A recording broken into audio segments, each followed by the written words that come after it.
দেখুন, মুসলিম ভোট যদি তৃণমূলের দিকে না যায় তাহলে মুর্শিদাবাদে কিন্তু তৃণমূলকে ফাঁকা হাতেই ফিরতে হবে, আসন পাবে না হওয়ার কোনো কারণ নেই। যেভাবে তারা 20 পেয়েছিল বিগত 21-এর নির্বাচনে, সেটা কিন্তু আর হচ্ছে না। অর্থাৎ মুর্শিদাবাদে আপনারা জানেন 22টি বিধানসভা আসন, খুব জোর হলে তৃণমূল 4টি আসন পেতে পারে, পেয়ে উঠতে পারে 4টি। কোথায় কোথায় তাও আপনাদেরকে উল্লেখযোগ্যভাবে তাৎপর্যপূর্ণভাবে তুলে ধরার চেষ্টা করেছি। এক হচ্ছে খড়গ্রাম, 2 হচ্ছে জঙ্গিপুরে তৃণমূল সম্ভবত এই 2 বিধানসভা আসনে এগিয়ে থাকতে পারে। 3 হচ্ছে সাগরদিঘি বিধানসভা, এবং 4 নম্বর যেটা হচ্ছে একেবারে নিম্নমানের রাজ্য রাজনীতিতেই, সেটা হচ্ছে হরিহর পাড়া বিধানসভা। এই 4টি বিধানসভাতে তৃণমূলের খাতা খোলার সম্ভাবনা বেশি বলে মনে করছেন রাজনৈতিক মহল।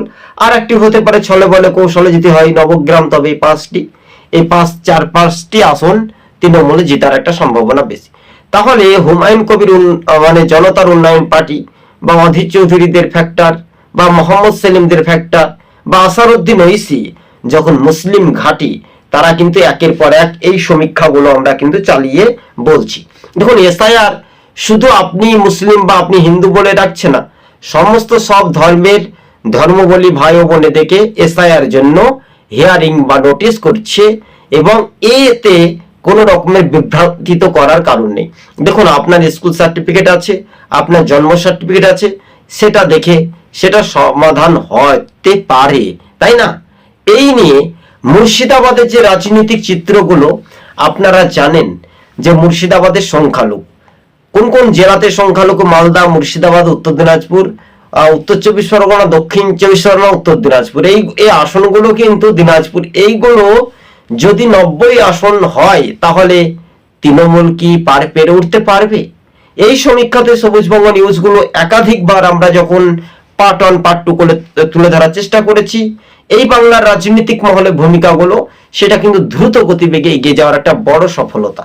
দেখুন, হুমায়ুন কবির আজকে বড় বড় চিৎকার করে বলছেন বাবরি মসজিদের প্রসঙ্গে, আর সেখান থেকে কোনো রকমের আমরা উৎসাহ বা উৎসব দেখতে পাচ্ছি, সেটা পরের কথা। কিন্তু দেখুন, হুমায়ুন কবির সেই রেজিনগরে বা বেলডাঙ্গায় 2 আসনে জয় হওয়ার কি সম্ভাবনা আছে? ভোট কাটবে, মাঝখানে লাভ হবে কংগ্রেস অথবা বিজেপি, এমনটাই কিন্তু একটা সার্ভে রিপোর্ট বলছে। তবে এখান থেকে যে সমীক্ষাগুলো উঠে আসছে, জনমত সমীক্ষা, সেটাই সবুজবঙ্গ নিউজ প্রতিক্রিয়া বা প্রতিবেদনগুলি তুলে ধরার চেষ্টা করেছি আমরা আজকে। যদি আপনারা দেখেন এসআইআর বা এনআরসি, এই নিয়ে আতঙ্কে তৃণমূল কি ভোট করাতে পারবে? না তৃণমূলকে মানুষ ভোট দেবে, সেটা পরের কথা। ভোটারদের উপর নির্ভরশীল হবে, এটাই ভবিষ্যৎ বলছে মুর্শিদাবাদের সমীকরণ। তাই মুর্শিদাবাদে অধীর ম্যাজিক হওয়ার সম্ভাবনা বেশি প্রবল, এমনটাই সমীক্ষাতে উঠে আসতে পারে। তবে বাম দুর্গ একসময় লালমাটির জেলা বীরভূম, সেখান থেকে যদি তারা কিছুটা পেরে উঠতে পারে তাহলে হতে পারে, কিন্তু মুর্শিদাবাদে ফের কিন্তু বিরোধীদের দাপট একেবারে স্পষ্ট।